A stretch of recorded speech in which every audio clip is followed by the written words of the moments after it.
All right, time for breaking news on this Friday afternoon. Police in pursuit of a robbery suspect. That's right. Assignment editor Mike Rogers is at the desk with the latest for us. Mike. Yeah, so here's what we know. This is LAPD Olympic Division that are chasing these armed robbery suspects. They are reported as 211 suspects, which is robbery. We just learned that they are armed. The LAPD helicopter has been denied to go into tracking because of what they are wanted for. The watch commander wants these units to stay right behind them. We are going at pretty slow speeds. We are just north of the 10 freeway, just west of the 110 freeway at 18th and Burlington. You see right there, that is a gray Ford Focus they're chasing, you guys.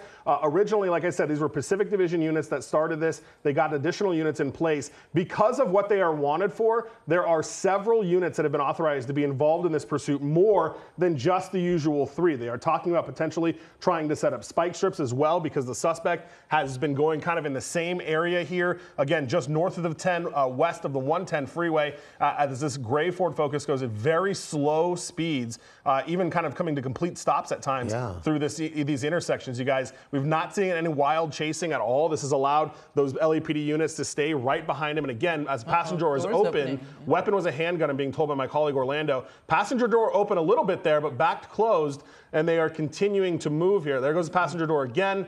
Looks like one person doesn't want to play along anymore and is getting out. You'll see LAPD officers will talk to that person. We'll see if the driver is going to continue. This can be real dangerous, Mike, especially we're talking about armed suspects.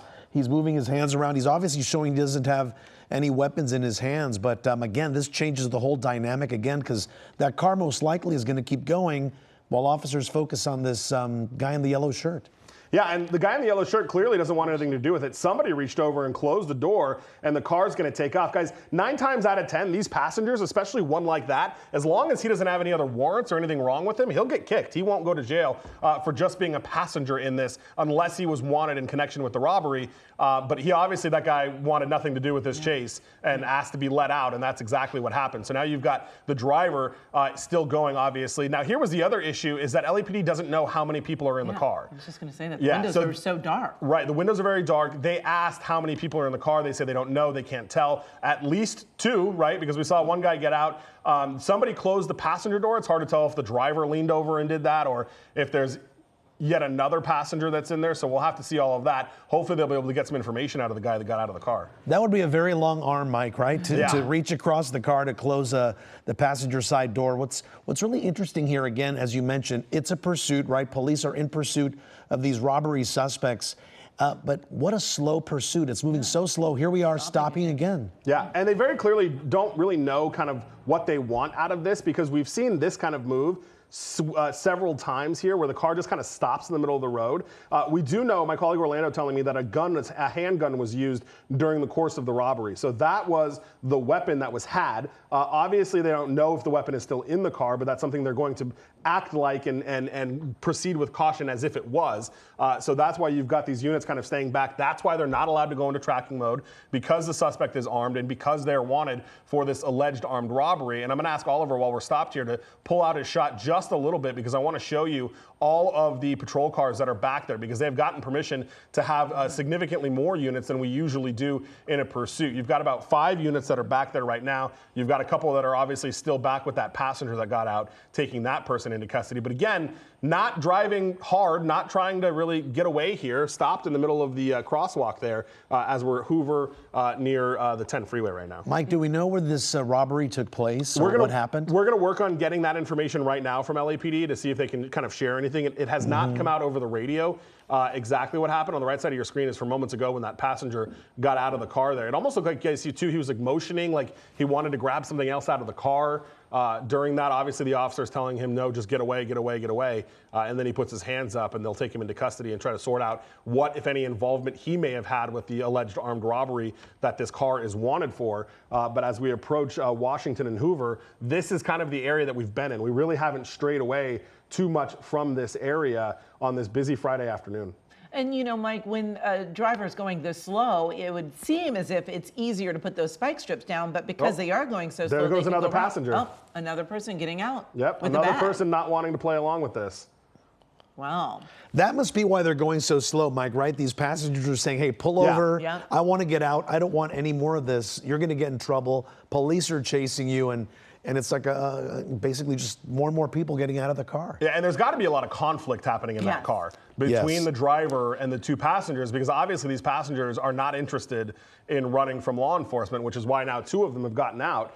So you would have to imagine there's heated conversations going on between the person who is driving the car, who clearly wants to get away, and the people that were inside. So we'll see if there are any more passengers in there, or if we're finally just kind of down to the driver. You see the hazard lights on the car. Really dark windows all the way around. Even the windshield is pretty difficult to be able to see inside. I did just hear them authorize another unit to get into the pursuit, because every time one of these passengers gets out, the units have to kind of peel back and deal with the passengers. So they're authorizing kind of more black and whites to get involved in this as we come around under the car, into the tree. And look at that window. That windshield is really dark. Yeah. Did it look like the person who got out was a woman? It did. It did. And I'm trying to listen to that right now. She also had that white plastic bag with her, which we don't know what was in that. But it did look like she was a woman when she got out there on the right side of your screen. Yeah, here we go again. Looking at that. Yes. Well, here's the good thing, Mike, about having all those units behind this car is that if somebody does get out of the car, at least one can pull over and make sure they can talk to the suspect, get some more information, or not the suspect, but the passenger in the car to determine what they're going to be dealing with, especially with these dark tints. You really can't see inside the car. Yeah, and they'll for sure be asking, does he have any guns? Is there any other weapons inside the car? Yeah. And hopefully, sorry. Just listening to our helicopter reporter, Oliver, is giving me some information as well, hearing that from the law enforcement helicopter, just confirming for us that this was a 211, an armed robbery with a handgun. We're going to work to see if we can figure out exactly where and when that armed robbery occurred. But it sounds like the officers that initiated this pursuit were kind of already privy to that information, which always kind of, when we do it that way, kind of makes me lead that there was ran the license plate, and the license plate was already kind of wanted in connection to this armed 211. But you're right, when you have those passengers that get out of the car and don't want to go along with the pursuit, you're hopeful that they'll be a little bit more willing to kind of speak with officers or give them some kind of information about what the driver has or what exactly is going on inside of that car. Because we do see a lot of times where there are passengers in pursuits that stick with the chase and stay in the car until the end. They don't maybe necessarily run all the time, but these guys very clearly wanted out. They did not want to be involved in this. Yes, and as we were mentioning earlier, that might have been why the car kept stopping. Perhaps they were saying, stop the car, I want out. And then this driver would stop, but then keep going. You can see some people looking out there. But certainly a slow pursuit, and we have a lot of people out there on the sidewalks now in this area. You can see that one patrol car up there on the sidewalk, hopefully just trying to keep everyone away from this car, perhaps. I don't know. Picking up a little speed here at the left-hand turn. Yeah.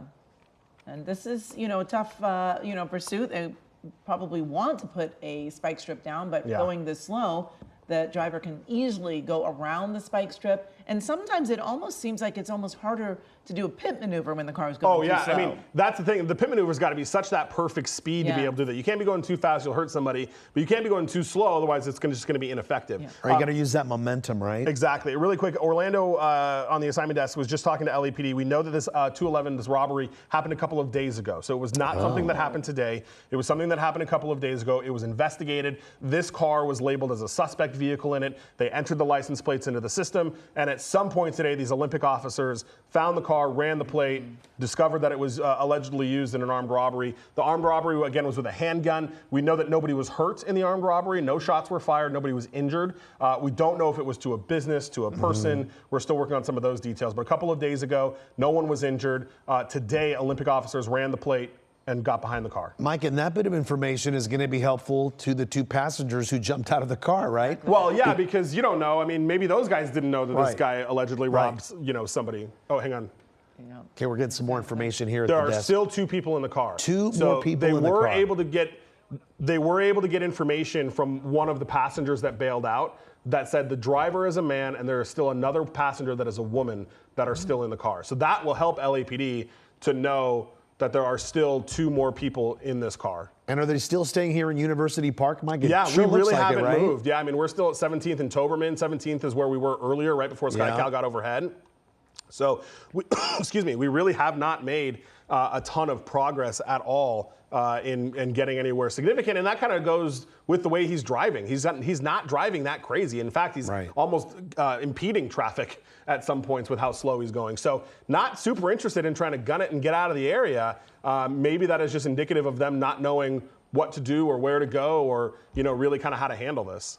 Exactly. And I'm guessing that meant that there were 4 people in the car initially, and it wasn't from that first person who got out saying, hey, there's still a woman and a driver, because then we did see that woman get out of the car. So we're sure that there's still 2 more. 2 more. There. Okay. Yeah, that information just came in from, they said, from one of the passengers that got out. Okay. Mike, and do we know if the officers that are in chase here, are they giving commands over their speaker to pull over? Is there some sort of communication? Well, you saw, so he got stuck in traffic a couple of times, and again, he doesn't try to get past them, and you'll see, and we'll see if it happens again. I'm just trying to see if any of these officers are throwing spikes, because sorry, just listening. So we're very close to the area where the car is registered to. So the car comes back to an address over on 18th Street. We're on 17th Street. So we're not far from this where these people are. The car is registered to. We don't know that the person driving it is necessarily the owner, but excuse me, we know that it is registered in the area. So this person probably knows the area, and that's why we're not really leaving that area. To your point, though, Juan, and I don't see it this time, but I did see once when the car stopped like this, that those officers opened their doors, and at that point was probably likely at least yelling things at the driver to surrender and pull over. Well, and we've seen this before, right? Where somebody wants to get a little closer to home if they are going to get arrested, maybe drop off the car. Maybe they feel if a relative or somebody, a witness, is there to see the arrest go down, it might be a good thing. Yeah. So we don't know if this person is on their cell phone talking to family members at home, trying to figure out and negotiate. Maybe they're telling him, hey, pull over and let's end this, because as we know, how these pursuits always end is with someone in custody. Exactly, but they might also be trying to get home and make a run for it into a building where maybe they think that they can hide. Right. So that's why it's so important for these officers to stay so close, so that, in fact, if they do try to bail out, they're close behind. Well, and what this person may not know is that LAPD has made the decision to not go into tracking and to stay on their tail the whole time. So if they're looking for an opportunity where the cops might back off a little bit and give them some breathing room, that's not going to happen in this chase, because LAPD has already said it's not going to happen.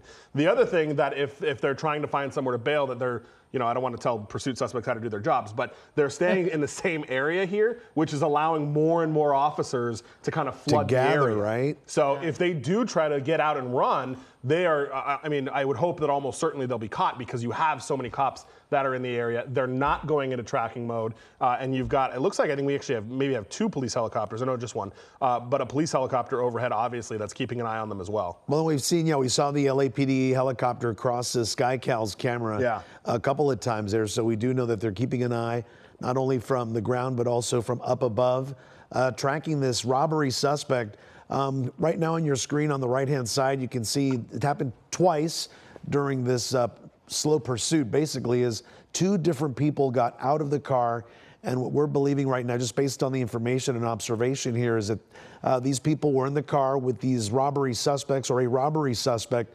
The license plate dinged back to a robbery that took place the last couple of days.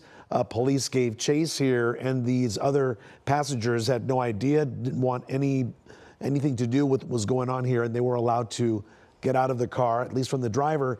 But again, this driver going so slow, round and round here in the Pico Union area near University Park, just near the home, right? Near the home where this car is registered to, right?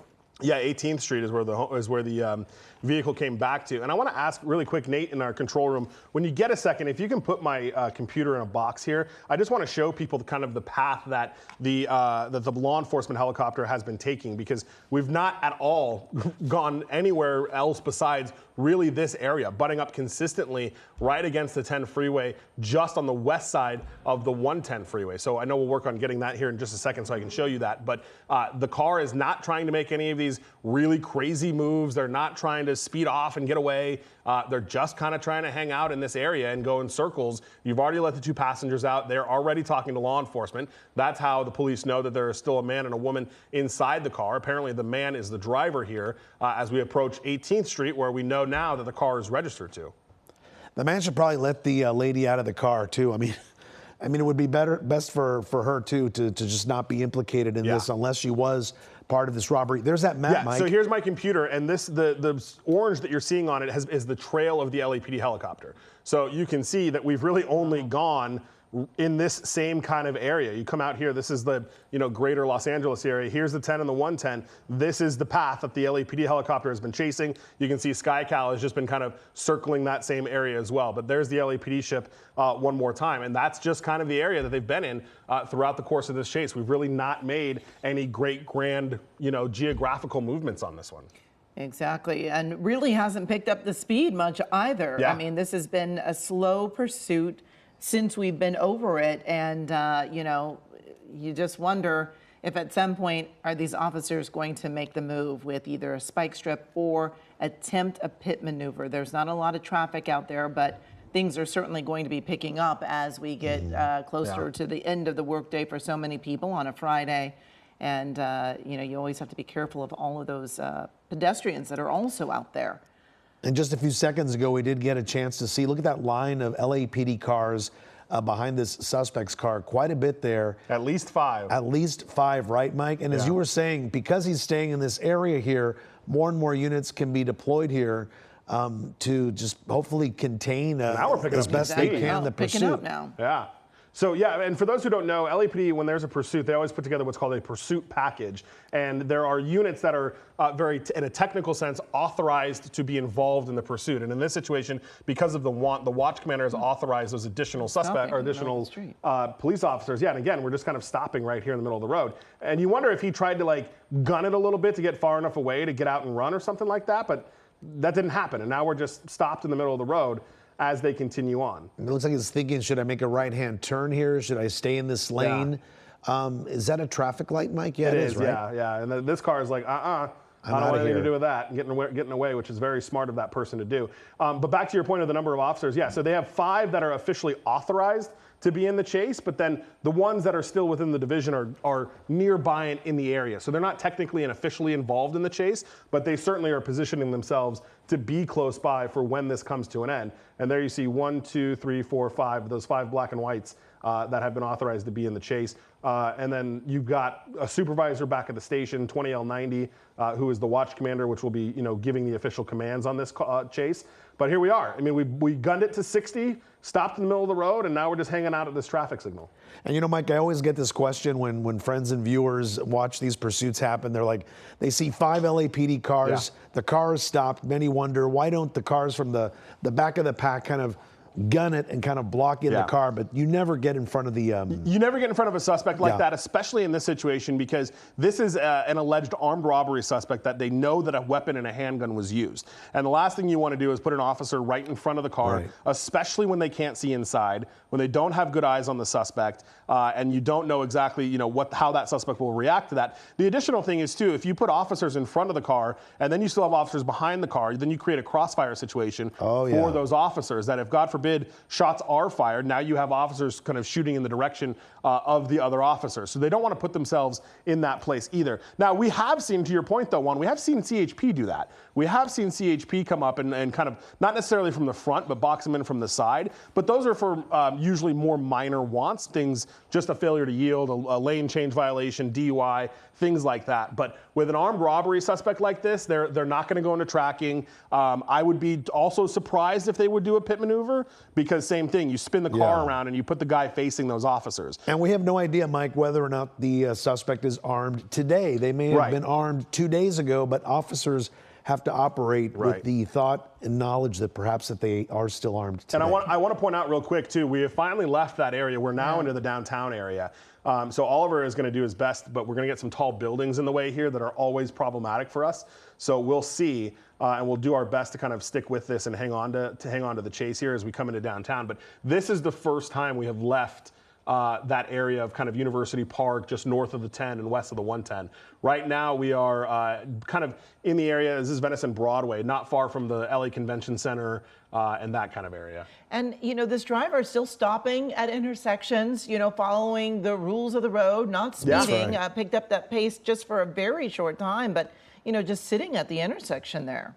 Yeah, and it really kind of just makes you think that they're not sure what they're doing, right? I mean, this whole chase has been this weird stop and go, passengers not wanting to go along with what the driver's doing. And so I just am very curious to obviously know what the conversation is inside of that car, because it definitely seems like a person who's not super sure of what they're doing. Well, his mind's probably going a mile a minute. Yeah. And to Amy's point too, obeying traffic laws, perhaps he thinks, well, I'm just going to pretend that they weren't after me, or I did nothing wrong. I was obeying the traffic rules, versus somebody who is obviously running from police. Yeah, someone was crossing the street there. They waited until they got through the crosswalk, and now taking off again. But as Mike was talking, this is a new area that we haven't seen this driver in, and it'll be interesting to see if they can really maneuver this area as well. You've got one-way streets, you've got maybe a less familiar area.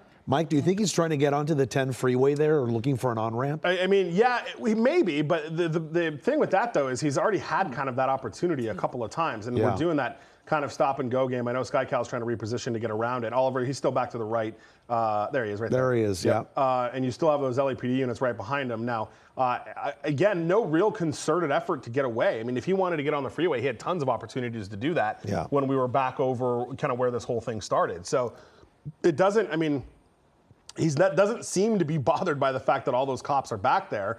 He's certainly not doing anything aggressive to try to get away from them, just kind of not wanting to give up, not go with the program. And then you almost wonder, is this intentional stopping? Could there be issues with the car? I mean, they haven't been going very fast. Stop and go. Maybe there aren't, Well, he's sitting in heavier traffic now, Mike. It looks like he's got nowhere to go. He could make a right-hand turn into that parking lot, but it doesn't look like he's going to be doing that. Well, and then and that's kind of the thing here is he's not. There's no real movements that he's trying to, here's how I can lose him, here's how I can ditch him. He's just kind of content with driving and having them follow along and, kind of do his thing. Yeah, but you're definitely going to be seeing more traffic in this area at this time of day, because this area can get really jam-packed, especially on a Friday. This is over off Broadway. I mean, we all know that that's a very busy area. As is the central part of the city right here. Traffic finally starting to move here after that traffic light turned green here. So we're going to see what he's going to do. Just go right through that intersection again at slow rates of speed here, not going too fast. A robbery suspect with one other person inside the car, at least according to two other passengers. They told officers there's someone, the driver, a man, and a woman in the car still left here. And this is a car that dinged back to an armed robbery. Mike, you said over the last couple of days, right? Ago.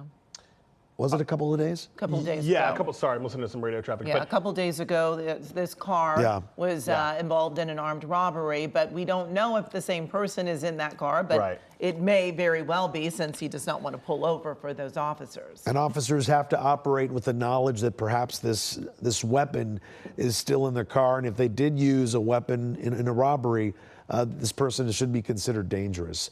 So this pursuit continues here of a robbery suspect now through the central part of the city, close to downtown LA, a different area than they were just a little while ago, where they were just kind of circling the Pico Union area, the Jefferson Park area. Here we are, stuck in traffic once again. Yeah, and that's just been kind of the theme here. And we're in a different division of the LAPD now, so excuse me, they're going to bring in some other officers from the other division that we're now in, that we've left Olympic Division's area. We're in Newton Division right now, and then we'll be in Southwest here in a second if he continues to go west. We're coming up on the 110 freeway, which he'll go under not too far. We're right near LATTC, LA Technical College, and right here on Broadway near the 25th Street area. And those officers right behind him, and again, they've denied tracking mode. They've not allowed that because of the want and what this guy is wanted for. And the fact that they can't see in the car. They think that there are a man and a woman still in the car. They got that information from one of the passengers that bailed out. But we're just kind of continuing on here. And again, no real concerted effort to really do anything evasive to try to get away. Yeah, and this has been going on for about 30 minutes now. Yeah. And we have seen this be really a slow speed pursuit. Picked up the pace for just a very brief moment and then got right back down into those lower speed limits, probably around 30, I believe, that we've been seeing about. But, this driver's been following the rules of the road, stopping, and then even stopping in the middle of the road.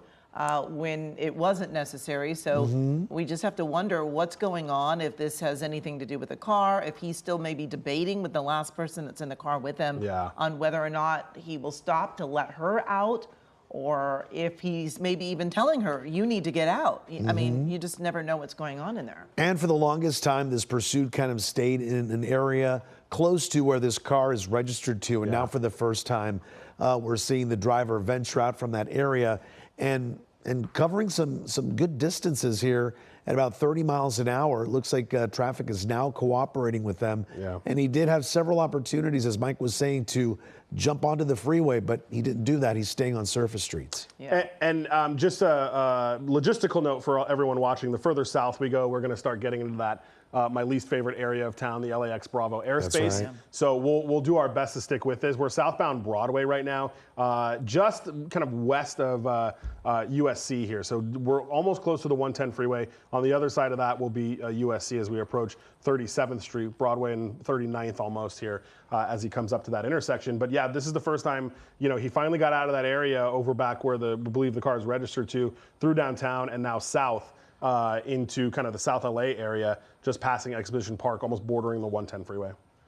Yeah, still going relatively slow speeds here, and surprisingly, there's not as much traffic in this area as I would expect at this time of day on a Friday. Usually it's pretty full, but again, we're seeing this driver just stop after the intersection, and I guess just trying to figure out which way they should go.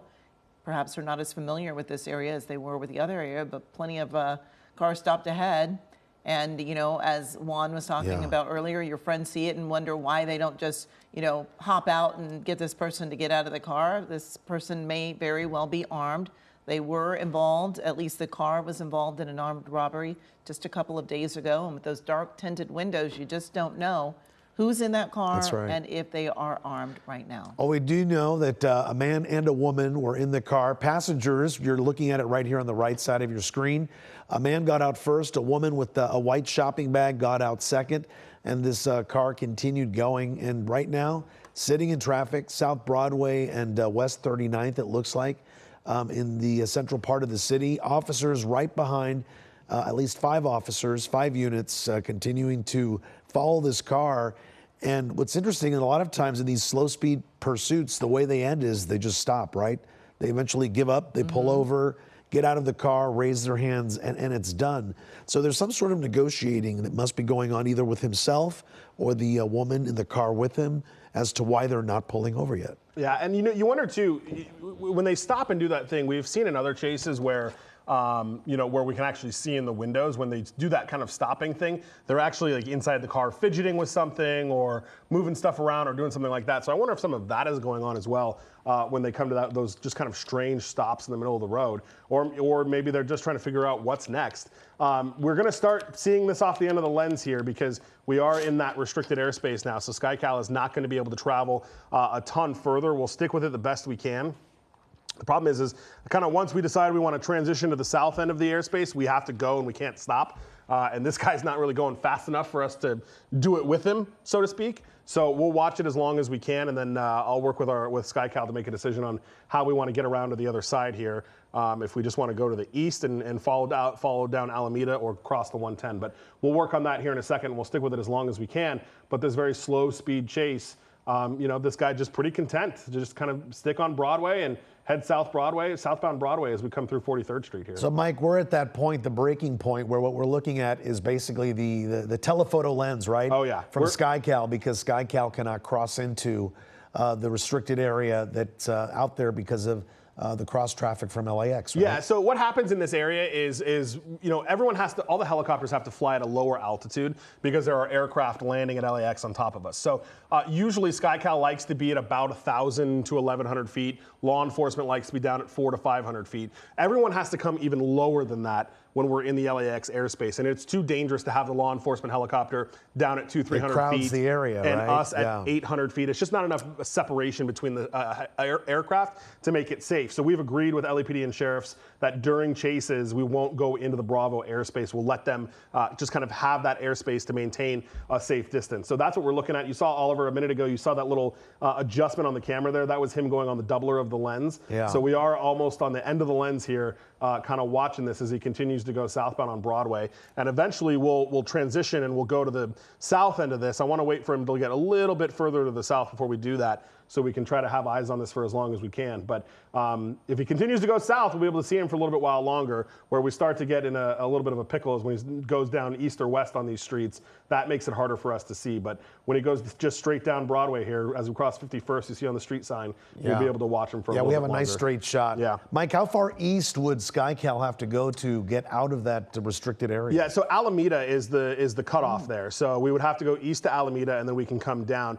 Essentially, SkyCal is sitting at USC. So if you think about where that is, USC, and then he's looking down at 52nd, 53rd Street, just straight down Broadway. So that is basically the border of the critical airspace for the Bravo is USC to the north. Yeah, USC to the north. Thanks, Nate. Right here. So SkyCal is sitting right here. You can see this is where the police helicopter is. This is USC right here. And then let me turn on the telestrator really quick. Yeah, we can see basically the straight shot of the road that he's on. Yeah, and then Alameda is, let's see, where'd Alameda go? Alameda is just to the east here, and then, oh yeah, right here. So this is basically the line of the airspace. So we would have to fly kind of out here to the east to be able to get down, and then it ends down here at the 105. So what we'll do, as the assignment desk, what we'll do is eventually make the decision to have SkyCal transition down the 110 and come and sit down here. The problem is when we transition through the 110, we can't stop. We have to continue going, and so we have to get all the way to the south side, and then we'll look at it coming from the north. And you can see the traffic right there, Mike, going into LAX. Look at all those planes. Yeah, you've got all the aircraft coming here, and I'll give you some perspective.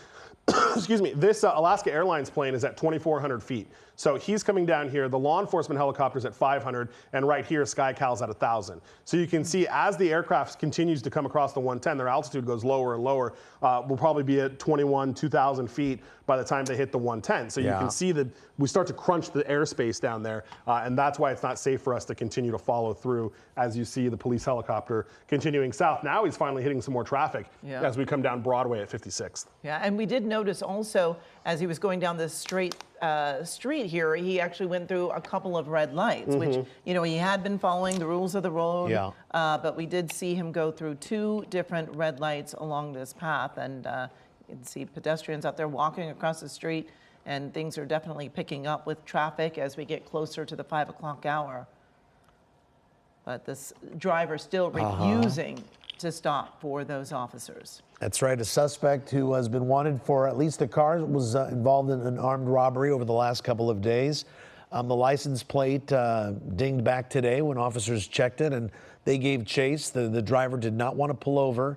He did pull over momentarily to let 2 people out of the car who at this point we believe were not involved in that armed robbery, but there's still what we believe, based on information that we received from the 2 people you see exiting the car here. This is the first person who was let out. And moments after that, a woman with a white shopping bag was seen getting out of the car. You see her right there. Based on their information, officers are operating with knowledge that there is a man driver and a woman passenger in the car right here. Whether or not either one of those involved in the armed robbery, we don't know. But the fact that they haven't pulled over is a good indicator that most likely one of them was, because if you weren't, why wouldn't you pull over in the first place, right? Exactly, exactly. And, some of these lights can be pretty lengthy. We see this driver just sitting at that light. We see one of those cruisers kind of going up and along this side. I don't know if that's, they're opening up their doors. Opening their doors. Yeah, and so what they'll be doing is at least yelling to the guy. I want to make a comment a couple minutes ago, the LAPD helicopter, who is at a much lower altitude than we are, also tried to see in that windshield just to see if they could see if she could see what the suspects were doing. And she said that the tactical flight officer said that she couldn't see what they were doing either because the windows are just so dark in there. So you hit this heavier traffic. The officers try to take an opportunity to maybe start a dialogue with the suspect, but that clearly is not what the suspect is interested. Guys, I think right now I'm going to ask Oliver and Jeff, who is our pilot tonight, to start seeing if we can transition to the south here and get on the other side of this. We'll have to go all the way down to the 105 and then look to the north. So Oliver, if you can hear me, if we can start to see if we can make that happen, I think we're going to start to have to get the better picture from the other side. Oliver's doing a great job at hanging on to it at the end of the lens here. So we'll let them coordinate that. So if you start seeing some movements, hopefully that's what we're able to do. If not, we'll have to exit the Bravo and go around Alameda. So we'll see what their options are, what LAX Tower is interested in letting us do right now. So we'll keep an eye on that as we continue to look at this on the end of the lens here at Broadway and 57th. Also been following more breaking news. This is a robbery suspect pursuit that's been going on for about an hour now. This has been a slow speed pursuit that we've been watching. This again is an armed suspect. Police are treating this driver as though that weapon is still in the car when that armed robbery happened a couple of days ago. That's right. We got our way around the restricted flight area. Mike Rogers on the desk. Any new information? Yeah, a couple of new pieces of information. The watch commander wanted some additional details on what that armed robbery was. Excuse me. We now know, according to one of the officers involved in the pursuit, that when the robbery happened, the suspect lifted his shirt and in his waistband was the gun. So they saw the butt of the gun in the waistband. The clarification that the watch commander wanted was if they believed this was a simulated firearm, like he said he had a gun but nobody actually saw it, or do we think this is at all a a replica gun, BB gun, or something like that. So that's why the watch commander was asking for the clarification. And then when the officer responded, he said during the 211, during the armed robbery, the suspect showed a gun in his waistband. The victims saw the butt of the waistband. They've also requested 2 additional units to join the pursuit. Right now, we've got 5 patrol cars for a total of 10 officers, because each patrol car has 2 cops in it, has requested 2 additional units because we are about to leave the city of LA. So we are going to be down in the county area here, and then eventually we'll be into like Hawthorne, Willowbrook, that kind of area. So we are just, as you see, Broadway and 108th. He never left Broadway the whole time. Just took Broadway straight down through the restricted airspace for us. We were able to kind of keep an eye on him, as we did have to go eastbound out towards Alameda. And now you're starting to see, look at that, some crowds there, right there on the corner at Broadway, and I believe that's going to be maybe 109th or 108th place. But it is starting to attract a crowd, and you see people, look at that white BMW on the left is also driving in the bike lane. That's interesting. But you've got the suspect doing that thing that he's been doing, where he just kind of stops in the middle of the street. Oh. All right, we're finally turning, going off Broadway. Oh, man, he's trying to kill me. We're going to go backbound, northbound, which is going to hamper us for this restricted airspace. So we may have to play that game again, where we have to go back around the airspace. We'll see maybe if he turns off and goes east-west here, but I'll have maybe Oliver and Jeff start working on a plan to see if we can go through the 110 this time instead of out to Alameda. Last time LAX didn't let us come down the 110. They made us go all the way around. So we'll see this time if we can transition just through the 110 to go back north. But as he has now turned around, is going back north, kind of the way this all started.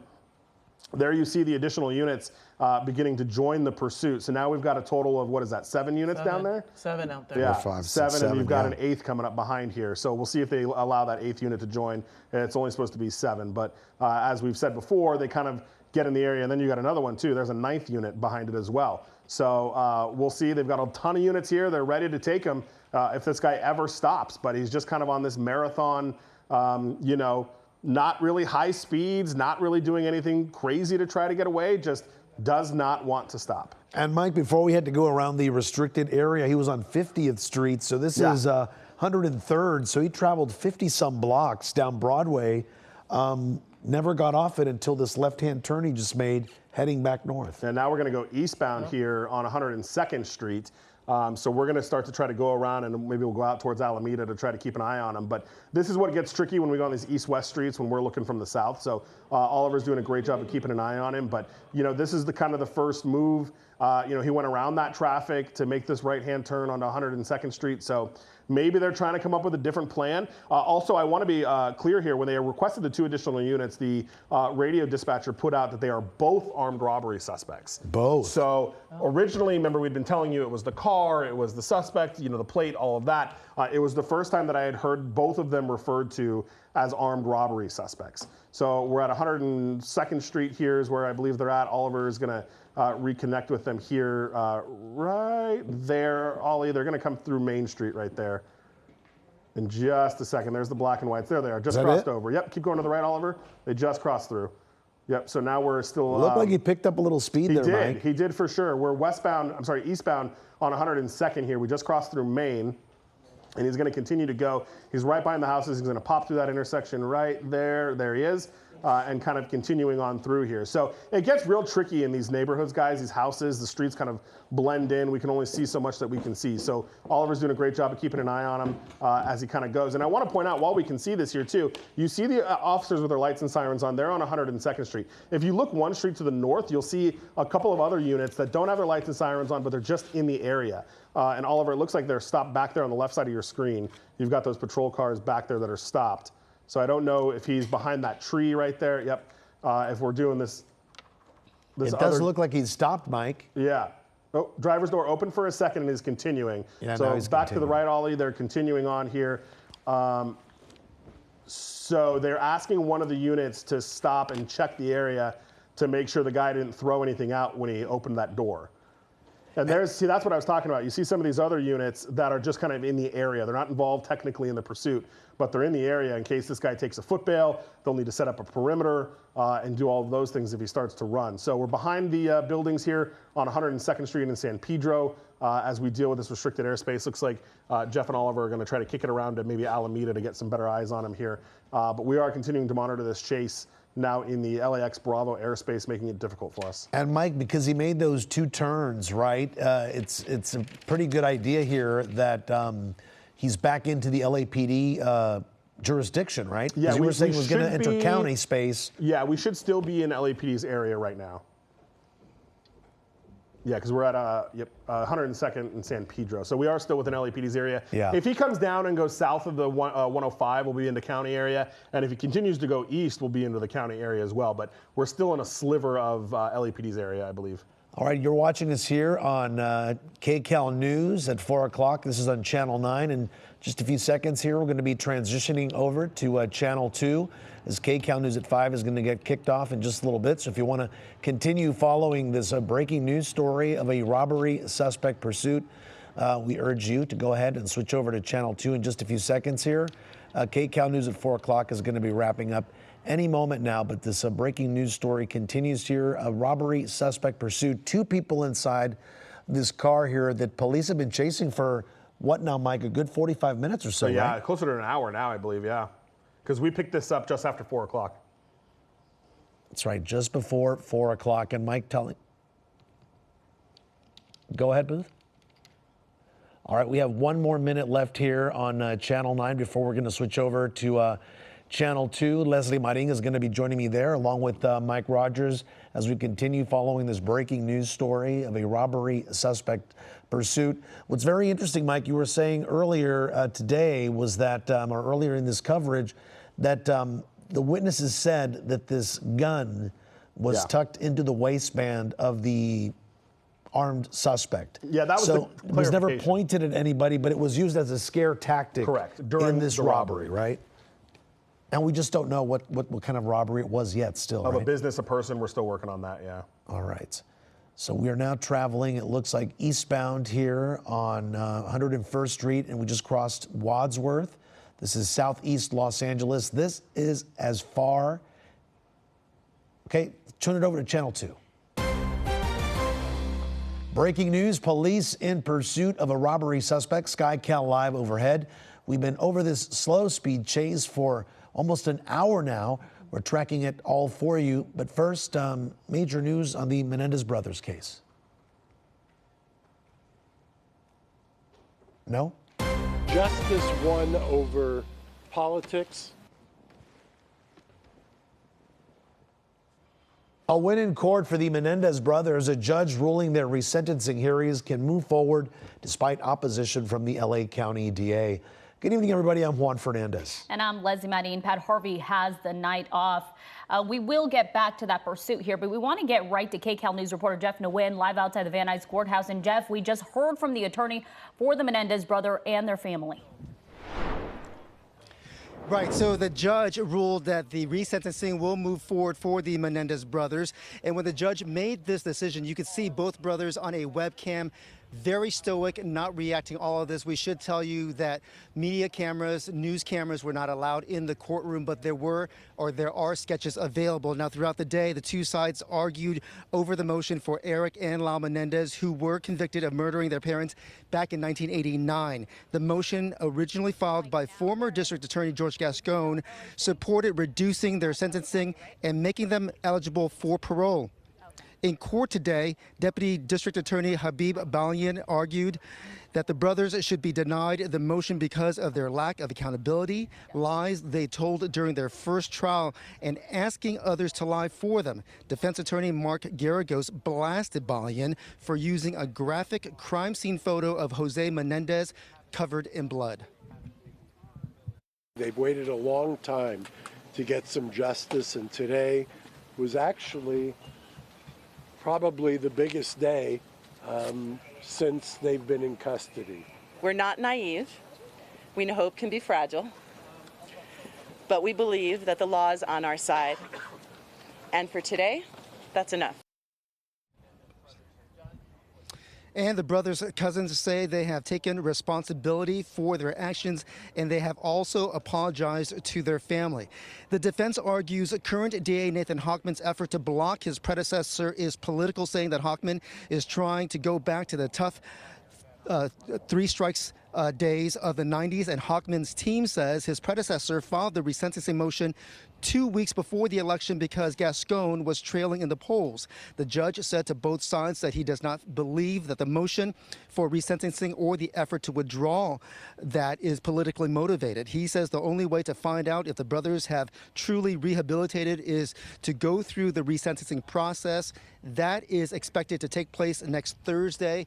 Hochman himself was in court today. We should tell you it is very rare to see a sitting DA observing a courtroom proceeding. However, he did not speak to us because he says he had to leave court at around 2:15 because of another obligation, and he spoke before Mark Garagos presented his case. So again, both sides expected back in court next Thursday for that resentencing hearing. Reporting live in Van Nuys, Jeff Nguyen, KCAL News. Jeff, thanks for that update.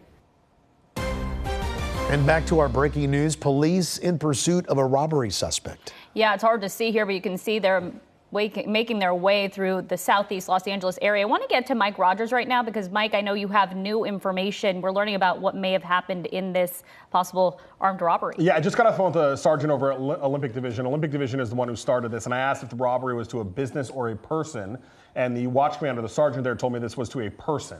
So it was not a situation, it doesn't sound like, where they went in and robbed a gas station or something like that. Sounds like this alleged robbery was to a person. And as we've reported earlier, that person, during the course of this alleged robbery, saw a handgun in the waistband of the suspect's pants. Apparently the suspect maybe lifted his shirt, and the victim reported seeing the butt of the gun in the waistband. That information came when the watch commander over at Olympic Division was trying to figure out if this was a simulated firearm, if the firearm was actually seen, if they have any reason to believe, as we talked about earlier, Juan, if maybe it's a BB gun or something like that. And that was where that information came from. So that's where we're at right now. Okay, I thought it was a dead end for a second. But so we went back westbound. So we were going eastbound and then southbound. And now we're back westbound. We're westbound on 109th Street at Avalon. We are still, unfortunately, that's why the shot looks like this. He's just barely hanging out in the LAX critical airspace area. So we are north of the 105 and just east of the 110. He's going to come through, and we should see Broadway again, which is where, remember, we made that long trek south from near USC. And if he continues to go west, he'll go under the 110 freeway. So we're getting close to that. As he approaches San Pedro Street on 108th Street. I know our locator there says he's on 109th, but it's just because of the angles that we're staring at everything. He's actually on 108th, going westbound through San Pedro now. Mike, all this makes me wonder whether the victim recognized the suspect, because not only were they well enough to know that they saw a gun in the waistband, but a good enough car description that they were able to give it to police, right? Yeah. I mean, and that's what's, you expect that in a business, right? A business will have security cameras, things like that. And not to say that this, maybe it wasn't the victim that was able to get the license plate. Maybe the officers canvassed the area and found security cameras from a home, a Ring camera, something like that. And that's how they were able to get the plate off of the, for the suspect vehicle. But yeah, that is a good point, Juan. Usually when we have this good of a description, it usually comes from a business or something like that. But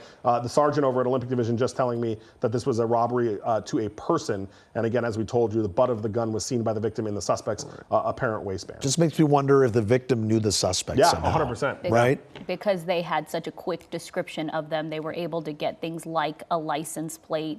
A car description, right? Yeah. Yeah, we've been monitoring this for the last hour now. I know it's hard for our viewers to really keep up with the vehicle. Every so often we get a break there in an intersection. You can see that looks like a gray silver sedan car there that they continue to pursue.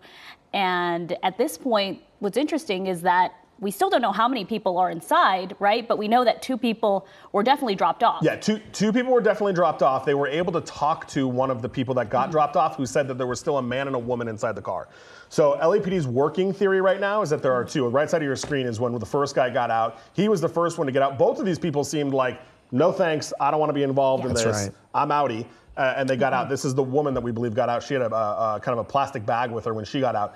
It's unclear which one of them gave that information to the officers, but somebody was able to talk to them who believed that they determined that there was, sorry, citizen radio traffic, that the vehicle had another man as the driver and a woman as a passenger. That is the 110 we just crossed under. So we are still on 108th Street now through the 110 freeway, headed back westbound.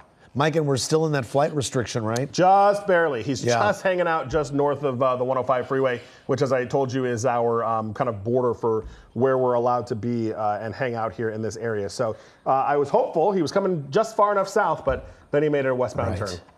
Yeah, and it looks like we're waiting for that driver to see if they'll cross that intersection there. I have not seen the vehicle cross just yet, so they're somewhere behind these buildings, right in front of that homes. bus. Yeah, and we don't see the vehicle right now. Yeah, what you're looking at on the right side of your screen is my computer, and you can see is the tail of the law enforcement helicopter and kind of where they've been. And forever, we were hanging out up here, and this is where the chase started. And then we went into the downtown area, came all the way south on Broadway, and we did this kind of rectangle shape here. And this is where we're at here at 108th. Just west of the 110 freeway. And just for everyone's, kind of awareness, here, this is SkyCal right here, where we're kind of sitting. We can't come north of the 105. So you can see we're real close to being able to be right on top of it, but we're just out. He's still just inside of the LAX Bravo airspace, and they stopped right there on 108th Street. Oh, there we go, just coming through. And that's the thing that he's been doing this whole chase, is just this kind of stop and go, no idea why. Sometimes he stops at the red lights, sometimes he doesn't, sometimes he stops at the green lights. It's really no rhyme or reason as to what's going on. And we do know a woman and a man still in that vehicle. So you have to wonder if they're talking to each other. Does that other person want to be in that vehicle? Do they also want to be let out? Are they trying to stop this thing? Or are they a full accomplice in it? But yeah, this is kind of what we've been seeing. This driver will stop, even open the door at times. But does not get out and keeps going at a very slow speed, which is working in the favor of law enforcement. Yeah, it is. And the only thing that it's not doing, though, Leslie, and I don't even know, I haven't even heard them request it, and they may not because of what the want is, but a pit maneuver would be a little dangerous because of what the want is and the fact that they may have a firearm. So if you spin them around, you don't want them facing you. Right. So we don't know if they've even, I have not heard them request to do a pit maneuver. It may just have automatically not been approved because of it. We did earlier here talk about spike strips, but that never materialized. They were never able to get in position to do that. You would think this would be one of those pursuits, though, right? Because it's so slow, they can get in position just ahead of them. Especially when they were, they were southbound Broadway for like 20 minutes, which would have been great to get somebody ahead and drop a spike. Now, again, it's the same kind of situation if they're concerned for officer safety, because in order to do that, you still have to have an officer on the side of the road coming straight on at the suspect to be able to do that. So they may have denied that at one point just out of concern for that, although there were talks initially about it, but they were never. never able to do that. Sorry, just listening to some of the radio traffic. And again, here we are stopped. This time, I can't tell, is that a red light? Oh, now it's green. So we'll see if he goes on the green. Mike, if SkyCal goes back east, he'd have to go all the way back to Alameda, right? To get out of the flight restriction. What if he went west? How far do you have to go west? So he is going west right now, and we would have to, To the water? Yeah, but the water, if we go to the water west of LAX, we have to be down at like 50 feet. So we wouldn't be able to see the car that way. What we could do, and again, it depends on if he gets this far, and it really depends on the mood of the controller at LAX, but we could get on top of the terminals at LAX and try to look at it that way if we get far enough west, but the controllers don't like all of the television helicopters that hang out on top of the terminals at the same time. So they don't love us being there, but you know, it depends on the controller. Yeah, we're talking about a pretty crowded, lots of traffic out there And now on this Friday, and making a turn now. On Vermont, right, Mike? Yeah, so northbound Vermont from 108th. So we'll position SkyCal to look straight down Vermont, and then we'll have to play the same game where at some point we'll have to transition back to the north if he's going to make this make his way all the way back, you know, kind of where we started this thing. Vermont's a nice straight shot too, so we should be able to get a decent view like we did when it was on Broadway. And look at that, you got 7 patrol cars that have been authorized to be in this chase. And plenty of road. There doesn't seem to be any traffic in front of him. But what I found was so interesting earlier, Mike, was that, you know, this driver was in the Pico Union area, and we know that the vehicle was registered at a home nearby, and they chose to not go to that home. Sometimes we see the suspects go to the places that they know, and it looks like now they're just keeping this pursuit going. Yeah, and you know, they hung out in that neighborhood for a long time. So I thought for sure they were going to try to do that. And I don't know, you know, maybe they've watched some pursuits on TV and thought that LAPD would go into tracking mode and back off and they'd get that opportunity. But unfortunately for them, because of the nature of the watch commander has denied tracking and has ordered the units to stay behind the vehicle the entire time. So they're not going to have that opportunity to get distance from law enforcement to try to make that run for it. The other thing, though, too, Leslie, as we've been watching this, is they've not really been interested in trying to jet and get away from them. I mean, we're stopping at traffic lights. I think briefly maybe we got up to 50 miles an hour, but we've not seen any ridiculously high speeds or anything like that. Yeah, or really erratic maneuvers here. None. Instead of trying to make a turn, you know, this driver is going to wait till the green light and then continue on at maybe 20 miles per hour at this point. So you have to wonder what's going on in that vehicle. Have police been able to, of course, talk to this suspect? But you can see there is half a dozen LAPD vehicles right behind them. Yeah, and what negotiations the male driver is having with the female passenger at this point, where she wouldn't be urging him to just pull over and let's wrap this up, because we all know how this ends. When we get the code 4 at the end of a pursuit, is a suspect is in handcuffs, in custody, and the pursuit finally comes to an end. But again, not going very fast, which is safe for the public that's out there, right? Not a lot of pedestrians that we've seen have come close to this pursuit here, but still a great concern if this person is still armed at this time.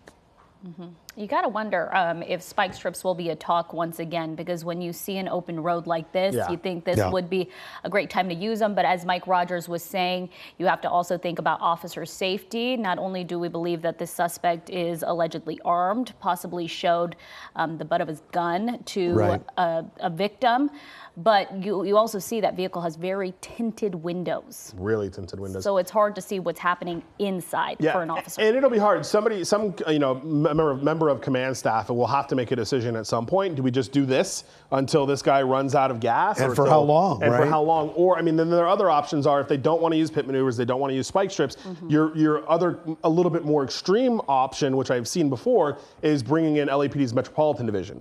And we have seen that where they'll bring in armored SUVs and box him in and force him to stop. So I haven't heard talk of that yet, but that would be one of their options if they don't want to do a pit, if they don't want to do spikes.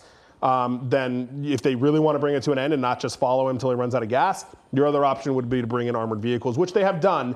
And it just depends on how they want to handle it and how big of a thing do they want to make this.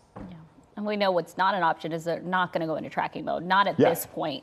At this point, they're sticking on. They've made the decision. They're going to continue to pursue this vehicle as long as it's going to take for this person to give up, or if they decide to make one of those maneuvers Mike just talked about. And because of that bit of information, Mike, that's why we aren't seeing officers going into tracking mode. They're going to stay behind him at this safe distance for as long as it takes, at least for now. And 1, 2, 3, it's like six or seven vehicles still behind. And for reference, normal pursuit, they generally only authorize 3 units to be in the pursuit. So you have your first 3 units and that's it. Because of the want, they added 2 more to get 5. And because of the fact that they were in and out of the LAPD's city, they added the 2 more. So that's how we have the total of 7. Your normal pursuit package is 3. 2 more because of the want, 2 more because we were in and out of the city. Mike, the officer calling the shots, are they in that lead vehicle or are they back at headquarters? So you have a watch commander 20L90, and I believe it's still Olympic Division's watch commander, but that would be making the calls of additionals. You also have a street supervisor who would be, if not in the pursuit, very, very near the pursuit, but I would suspect one of those patrol cars is going to be your sergeant that would be making the calls on the street. He was the one that asked for the additional units. And then you ultimately have the watch commander at the station that will make the decision of, do we want to use pit and spikes? Do we want to bring in Metropolitan Division? You know, how do we want to do it from a more kind of tactical standpoint? But you have a supervisor that a sergeant usually, or a lieutenant, but usually a sergeant, that would be in one of those vehicles with the pursuit. Continuing on northbound on Vermont, right? At this point. And we're going to lose them here because of the airspace. So I'm going to ask Oliver if we can try to transition through the 110. Last time they made us go around to Alameda. We'll see if they let us go up the 110 this time so we can keep a better eye on it. And then we'll have to kind of grab it from the other side again. Makes sense. Got to keep our crews safe as well. Yep. The crews in the airspace above LAX as many airplanes come into the city of Los Angeles at this time, and they need to keep that flight path clear, even though different aircraft fly at different heights, altitudes, correct. We still need to keep and make sure that we keep an eye on this pursuit, but also keep a safe distance from everyone out there. Yeah, of course we're going to keep an eye on it, Mike. Just real quick, there's a car that has been following the pursuit the entire time. So they don't know who that person is. It's apparently a white SUV. They're asking another unit to try to make a traffic stop on that car to figure out why they're tailing. And they just figured this out a few moments ago, right? Yeah, well, it's one of the new officers that joined the pursuit that noticed the car that's been back there the whole time. The airship just said, yeah, he's been with it almost the whole chase. So, they're filming. So it's probably a stringer. We have independent photographers that go follow chases, so maybe that's what it is. But that back officer is at least concerned about that. Yeah, you got to keep your eye on pretty much everything. It could be a family member. It could be someone that knows this suspect, an accomplice. That's what I thought too, Juan. And then very much it could be looky-loos or people trying to get video. And there's some people that obviously do that for work, and we work with a lot of stringers. But the best practice is to just stay away because you just don't know where these pursuits will end up here or how they'll end. And it's hard to make out, but those LAPD officers look to be going a little bit faster right now. Yeah, we're and I can tell you the police helicopter is going about 42 knots. So, you know, roughly-ish, same speeds we've been going, kind of 30-ish miles an hour. And they're northbound Vermont. The next major is going to be Florence, but right now they're kind of northbound Vermont near 75th, 74th Street. As we go back north, and if he goes all the way north, we'll end up right back where this whole thing started. So we are now kind of on a map directly kind of northeast of SoFi Stadium, guys. All right, Mike, we're going to let you continue monitoring this pursuit here while SkyCal repositions. We're going to also keep the pursuit in the lower left-hand side of your screen there so that you can be watching from home. Meantime, we're going to be moving on with other news this afternoon. Robbery suspect that's been going on now for almost an hour. Yeah, and, you know, SkyCal trying to find this vehicle once again. We just saw an LAPD vehicle there, another one.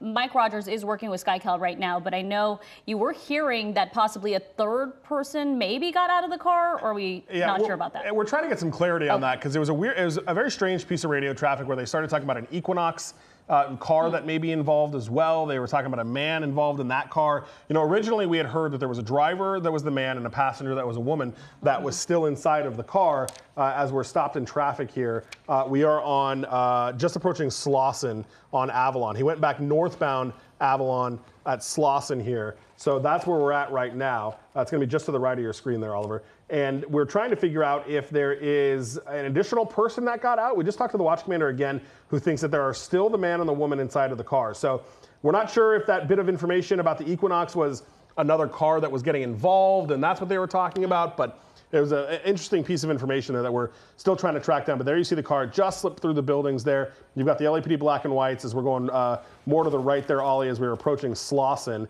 There's where that car is coming. And it's going to be, there it is, right there on the center of your screen.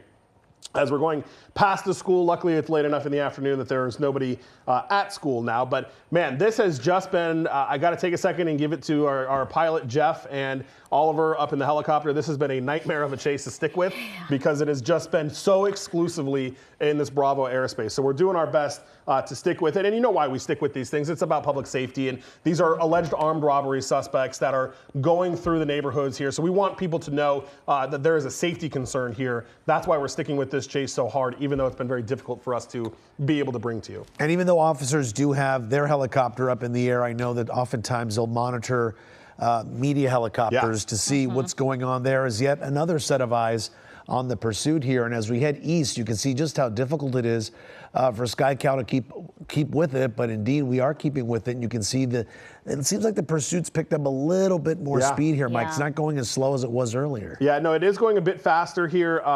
You know, excuse me, and we're going northbound. So as we approach, as we get further northbound, we should be coming out of the Bravo airspace, you know, the problematic airspace for us here, as long as he keeps going back north. But we're going to be, you know, our next major is probably going to be Vernon. Right now, we're northbound Avalon, kind of at the 49th Street area.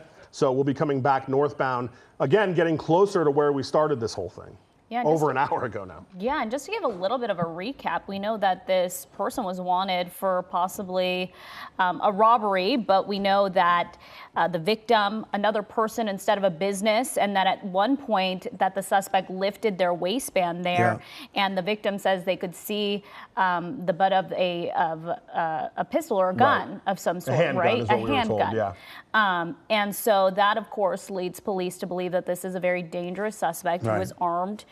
Which is possibly why we haven't seen them use something like a pit maneuver or some spike strips. And it looks like things slowing down a little bit. You saw that LAPD car slowing down there, but it's hard to make out where the pursuit vehicle is. Yeah, and I think it's these bits of traffic that he hits that makes him stop. So Oliver and Jeff, excuse me, and Oliver and Jeff are our team up in SkyCal tonight. They just clarified with the LAPD helicopter that the man and woman are still in this car, and the only two people that have bailed and ran were the original two that we showed you over an hour ago, the two that just were like, nope, not for me, no thanks. So right now we're here at Avalon and Vernon. It looks like it may have stopped for a traffic light. You see the northbound traffic, excuse me, starting to move again. There's the car going through the intersection. We should see, there it is right there, sorry. We should see those LAPD black and whites. There's the LAPD black and white right behind them as we go back to the northbound end of this. Hopefully we are going to get into a spot where we can be done with the Bravo airspace as he moves to the north, and we'll be able to get right back on top of it. For reference, you guys, I just want to point out, our helicopter is at Avalon and Vernon. So that is, you know, several blocks just to the east of the 110. SkyCal is sitting over the city of Vernon looking at this. So we are a ways away from where this chase is happening. So when you I just wanted to underscore that so you can understand why the shot is so far off in the distance. We're also shooting into the sun, which is difficult to do at this time of day. So they're doing a great job keeping eyes on it. But we are over the city of Vernon looking at a chase that is almost near USC. Just shows you the power of the telephoto lens on SkyCal here, where we can basically keep a bird's eye view of what's going on at such a great distance and from such a great altitude as well. Yeah, we're up at about 1,400 feet. Looking at this from several miles away. Now we are coming up northbound here. The next major cross is almost going to be, let's see, what street is this? We're coming up at 40th Street here. So we should be able to get out of the Bravo airspace, and SkyCal should be able to kind of, excuse me, kind of cut back over here in just a second to hopefully get more on top of it. Yeah, we're going to, of course, stay with this, but kudos to our chopper pilot, of course, Oliver, who's up there managing that camera there, because it's very difficult, especially as we're shooting, you know, into the sun. You can't make out those colors as well, but you try to stay on it as best as possible. At one point, though, we saw half a dozen LAPD vehicles behind this pursuit suspect, and Mike really told us why. Normally there are 3, but they added a couple more. You have to wonder if those people are working on that rooftop or if they heard there's a pursuit and now they're there just to watch what happens, which we have seen a lot. A lot of people have been coming by, you know, standing on the sidewalk, watching this pursuit drive by because it's going for so long. A lot of people do monitor the situation, and you can tell when it's coming to your area, really. And at one point, Mike, you were saying that police believe that someone was possibly following them as they were pursuing the vehicle as well. We're waiting to see what the result of that was. And Oliver, they're right there at San Pedro and Jefferson, right in the center of your screen, stopped at the light there. Excuse me. So we're waiting to see kind of what the result there they are. They're making that now westbound turn on Jefferson, which will take them right into USC if they stick with that. Yeah, so we'll be able to get a better eye on them here in just a second. But yeah, and you know, they were concerned, Leslie, as far as your point about people watching and knowing where the chase is. The LAPD helicopter, there was a second where they got in Watts, and there's a bunch of housing developments and projects in there, and they were concerned because in the past situations where we've had chases that end there, the suspects get out and run, and everybody comes out of the housing development, and it makes it really hard for LAPD to try to effectively kind of chase these guys. Now we're getting a much better shot here as we are getting in a better spot with the restricted airspace here. And that's because we are so far back north. We're now on Jefferson, kind of approaching Maple here. Your next major is going to be Broadway, which you are very familiar with because we spent about 20 minutes on Broadway going all the way back down into South LA. Hopefully we will stay out of the LAX airspace now and can continue to have this better look at the suspect as we approach 5:36 here on this Friday afternoon. And this has been going for almost an hour and a half now. Heavy traffic as they approach Maine, but we have not seen any really strong moves. He has never really blown through an intersection, really haven't been any too close of calls. Now northbound Main Street, which will be great news for us. You can see just a minor inconvenience for that car that had to switch lanes there. But you'll now see this kind of army of police officers, 7 patrol units, patrol cars authorized to be in this chase. And there they all are. You see at least there's 3 here. There's the rest of them that are trailing there as we are northbound Main Street at 32nd. Mike, is there a time when these officers could get a little more aggressive, or the plan is just to continue doing exactly what we're seeing right now? Yeah, I would say at this point, that is a decision that has been made by command staff. This chase has been going on for about an hour and a half. They have had ample opportunities to do spike strips, excuse me, ample opportunities to do pit maneuvers should they have so chosen, and it just doesn't seem like they're interested in doing that, and that's probably an officer safety decision based on the fact that they can't see in the car. Even the helicopter, who's much lower than we are, tried to look in the windshield and was not able to see what was going on in there. And that is obviously of concern to them because you don't know what they're doing. You know, we believe there are 2 people left in there based on one of the other people that got out, but they can't definitively say that. So my guess is that they have discussed those options, the pit maneuvers and the spike strips, and have chosen to stay away from it because of an officer safety issue and because of what this person is wanted for. So that brings us back to what we were talking about earlier. What are our options here? Well, this forever until he runs out of gas or until they get bored and give up or realize that LAPD is not going anywhere, or they bring in Metropolitan Division and use armored vehicles to block him in. I've not heard any reference at all to that option. So my guess is they're going to be content with, we're behind this guy, we've got eyes in the air, we've got 7 patrol cars down below him with him. Let's just wait this out and see what he does. And they really have to take in all the factors that are working, against them here. You have a driver who may be armed there. You have a car with heavy tint. You can't really see inside. A lot of times Chopper can get close and see what's happening in that vehicle. And we're hearing in this case that's not something they can do. And you also have rush hour traffic. Now we're not seeing much of it yet, but it is a busy Friday night on streets. And it feels like the driver is definitely not only picking up speed, but moving a little more aggressively. I wouldn't say they're driving extremely aggressive, decisively. Yeah, because earlier there was all this like weird stops and things like that, almost like they were trying to figure out what they're doing. And now it seems like they at least are more of like, okay, here's where we want to go. Yeah, they were following the rules of the road, really stopping at red lights and whatnot. And you see, it looks like they're now in maybe a turn lane here? Yeah, there's that left-hand turn pocket. Left-hand turn lane in Washington and Maine. Yeah. So we'll see. I mean, and now we're right back. I mean, they've been here before. We've been in this intersection before. This is not a new place for us as we come back through. Now, if they continue to go where they're going, if they turn left, we'll go down Washington, which will put them almost right back to where we started. If they continue to go north, they'll end up back in downtown, which we have also been at before. So we'll just have to see. It looks like they may be kind of wanting to make that turn onto Washington. And if they do that, I think that's going to put us literally right back into where we started here. And remember, the car, the registered owner of the car, and I want to be clear here because we don't know who the suspects are, neither does LAPD, but the registered owner of the car has an address on 18th Street. And we are coming back close to that area. So maybe this is where they're going to say, like, okay, we tried going south, we tried going into downtown, that didn't work. Yeah. Let's get back to somewhere where we're familiar with. Maybe that's their next thought process, although it's been very hard to tell because they've been just kind of all over the place. Perhaps they've been convinced to finally just go home and pull over and get this over with, because they are as close, as you said, Mike, to where this all got started, where this car is registered to in this area, not too far from where this all started. Yeah, and Washington is actually where we first heard it on the radio. We were already up in Hollywood, and we heard it on eastbound Washington, so that's where we went, and that's where we'll see if they make the turn, but that's where we're about to turn. Let's see, 1, 2, 3, 4, 5, 6, 7. Yep, you still have those 7 black and whites that are down there with them.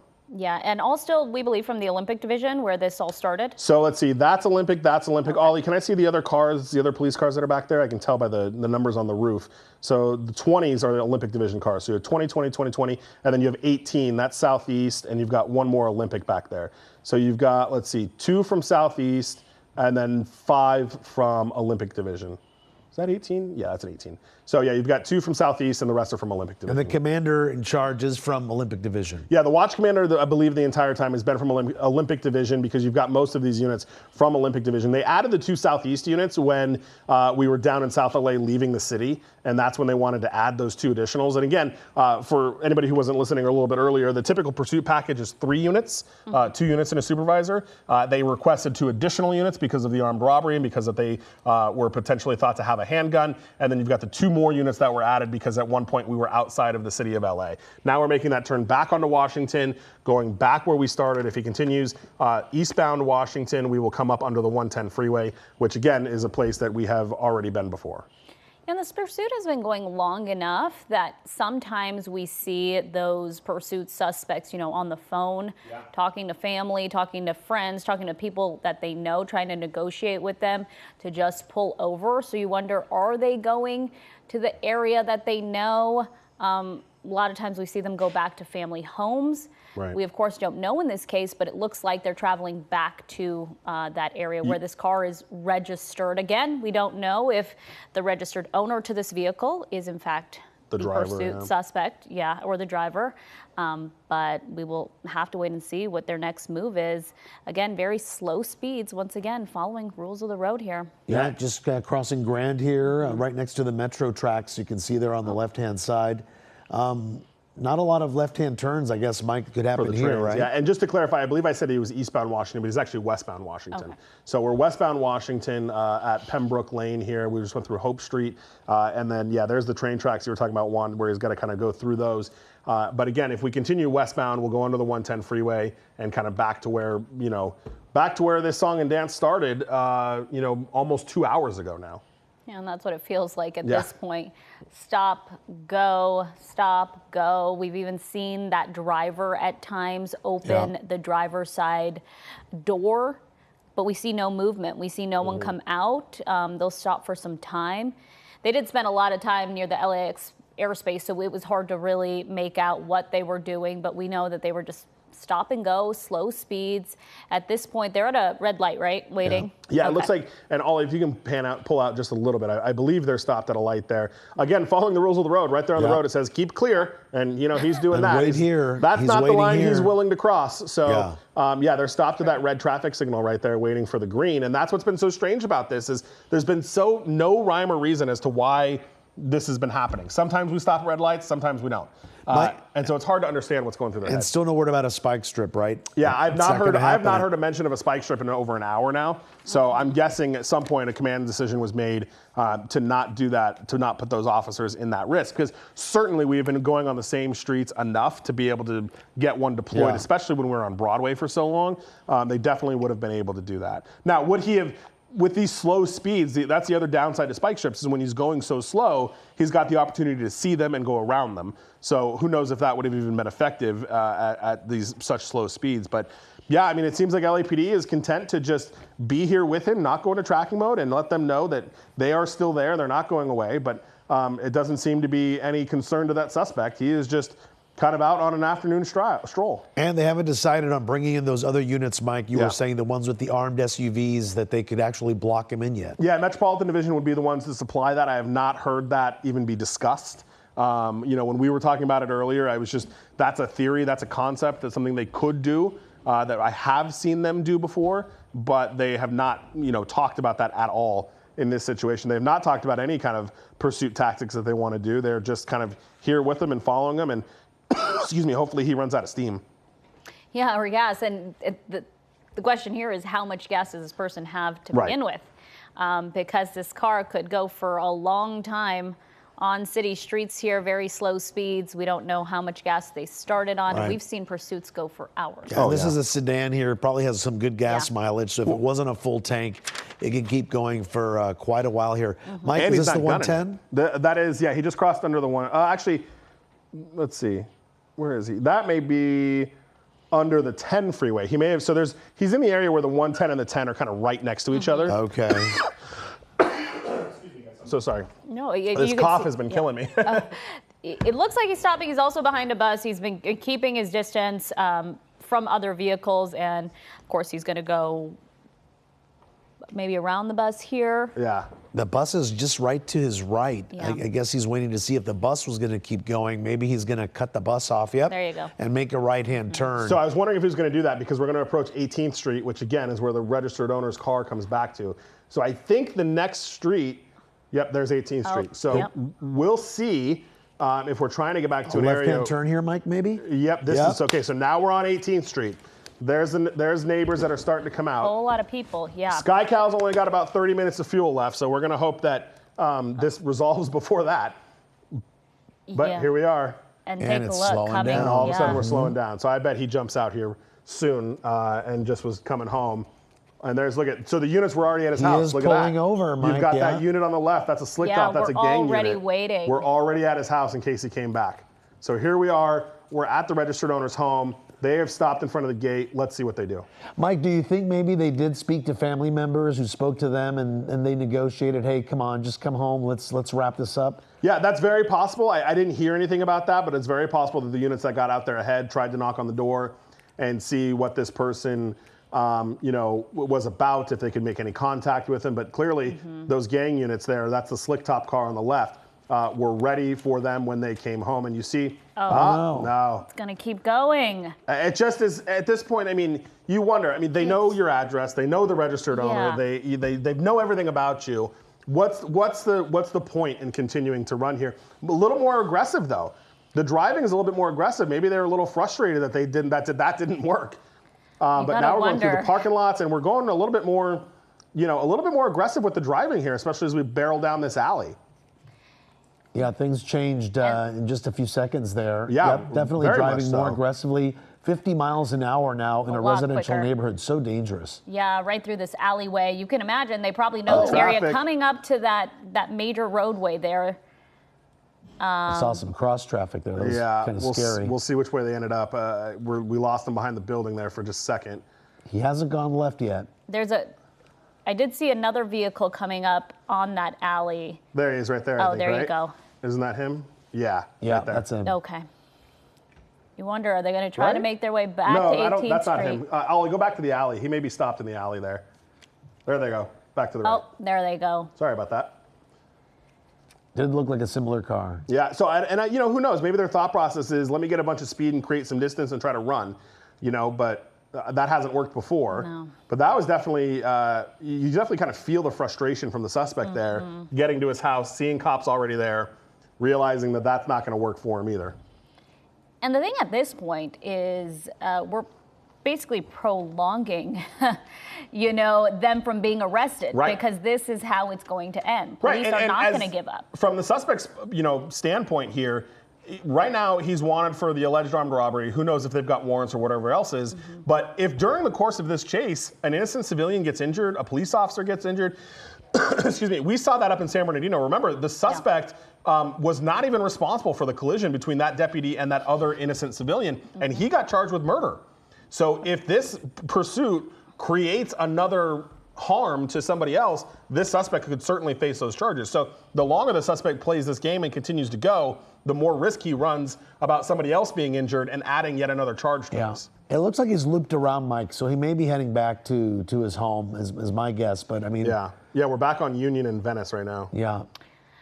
And you know, it looks like, you can tell me if it's been like that the whole time. The hood of the car there is a bit raised, like as if maybe it crashed into something at some point. I do think it's been that way. I haven't heard of any collisions, and I do think the car has had that kind of damage. There's also, okay. I did notice on one of the sides of the cars too, there's a couple dents or something like that. So it does look like there's some previous collision damage. The other thing I want to point out, guys, no one has said anything about the car being stolen.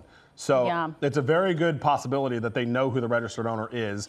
And at this point, based on the fact that they went right to the house of the registered owner, it's probably very likely that the person who owns the car is inside of the car. And it's probably at least one of the two, either the suspect or the passenger. So LAPD probably knows who this person is, which also could go to the fact about why they're not doing pit maneuvers, why they're not doing spike strips. If they know this person has a lengthy criminal history of violent crimes or things like that, then that'll be even more reason for them not to do those. Make some of those major moves like a pit maneuver or a spike strip. Something that would put officers in harm's way. Yeah, so you can bet that law enforcement knows a lot more about this suspect than the suspect even knows. And then again, we're getting right back down 18th Street. There we are, yep. So we're gonna go back to the house and we'll see if he just wanted to do one more loop before he gives up or what. Or maybe somebody called him back. Yeah, look, he's pulling into that same spot. And right, there's Mike? that gang unit that's still right to the left there, and you've got now the car stopped once again. So we'll see, is this where they want to be done with it? Well, it looks like he put it in park. At least the foot was on the brake and now it's not. So maybe he is going to be getting out of the car here. So we'll see. So you've got these officers that are going to start giving commands. We'll work to lose that tree if we can, Oliver, as those officers are going to be telling them to come out. You've got the gang unit still over there. Those 3 officers in that slick top Crown Victoria that are also there as well. Pesky trees. Is that him that just got out of the car on the sidewalk there? I think so. There is Oliver, someone go up. if you go up there. Yeah. Yep, I think that's him. So. Are they going to try to get in another vehicle there? Now he's just standing there now. He's walking like he drove, just kind of hanging out. Now that he's out of the car, Mike, still, right, they could consider him armed and 100%. dangerous, And that's why they're not chasing him, right? That's why they haven't run up on him. Looks like he's yelling. He's got something in his hand. Looks like a cell phone. Cell phone in the right hand, and keys in the left. Maybe on the other hand. Yeah. Just put it all down, buddy. Yeah, that's all right. Throw his phone to somebody. Throw his phone to someone. And there's Want to throw the keys. Too. Doesn't want his car to get towed. Oh, wow. Oliver, can you look up? Is there somebody up on the balcony there? Okay, he took off his hat. We want to be careful because we don't know the situation. All right, let's go back down to the suspect now if we can. Yeah. There he is. So, all right, so it looks like he will be giving himself up. Well, ish. They've got, they could use less lethal. They're going to clear the car because remember, there is still supposed to be a woman in the car. So we'll see if that materializes. He's still throwing things up to that woman that was on the balcony there. Hands are up-ish. Hands are up, yeah. And now he's down on the pavement. So this is a very dynamic situation for the LAPD because they still believe that there is somebody in that car. And you've got this guy who's kind of now finally laying down, but not really, doing anything that they would want him to do. He was kind of calling his own shots there by throwing the phone up to that woman and keys and all of that. So they'll take him into custody. And it looks like he locked the door to the car. So, what happened to the woman? I didn't see her get out. Oh, you know what? Police have broken the window to that car. Yep. You can see the driver's side and the passenger. Yeah, they did. And yeah, you can see the back seat and the front seat. The window has been smashed. Yeah, they're breaking the window. So getting a good look inside, right, Mike? Yeah, look at that. He's still struggling a little bit, too. They're having a hard time with him. Yeah. And that one officer that's by the car, it looks like he's got that neon green strap. That's the less than lethal, right? That's less lethal. That's probably beanbag. It's either beanbag or the rubber bullets, but it's probably beanbag. So, all right. So there's our driver. They're going to clear the car. Ollie, let's stay with the car for just a second here. I just want to get that code 4 because I don't know where that woman went. All right. Trunks open. Car's clear. So, Oliver, if we can, and I know we got the tree in the way and there's busy airspace up there, but if we can move around a little bit and look at all those patrol cars, I want to see what happened to that woman that was supposed to be in the car. We had the 2 that got out, and then there was supposed to be still a man and a woman in the car. But we were told at some point maybe the third person got out. Yeah, we had heard that back down at, I think, Vermont and Gage, I think you something said, like that. Yeah. But then it turned out that that wasn't the case. So maybe they did get out when we were behind the tree. Or, you know, the other possibility too, Juan, is remember there were two people that got out of the car, the man and the woman. We don't know which of those spoke with police. If it was the first guy that got out of the car and was talking to police, then he would have told them a man and a woman were still in the car. That makes sense. First guy may not have known that the woman got out. So this whole time, you know what I mean? Yeah. So this whole time that they would have been operating off that information that there was still a man and the woman, because that first guy that got out may not have known that the woman got out on her own too. So this whole time we may have only been dealing with the driver. Wow. A pursuit that lasted nearly 2 hours now coming to an end in front of a home where we believe that car was registered to. The suspect's home, right? Yeah, the suspect's home. Suspect now in custody, but you can see police definitely, there's a lot of them there. This is going to be an investigation, but for now, this pursuit has come to an end.